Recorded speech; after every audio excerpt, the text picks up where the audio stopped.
Сайн бацхан уу? Челленж минь 5 дахь өдөр болсон байна.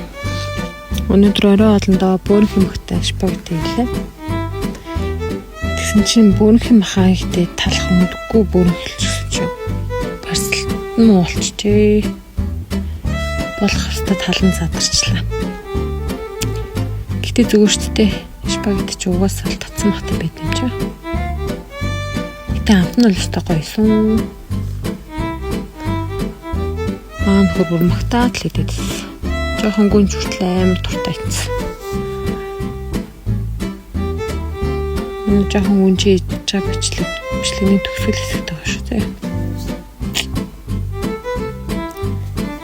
За тэг өнөөдрийн битгэх таамт байсан баярлаа. Дараагийн бүлгээр уулзъя. Баяртай.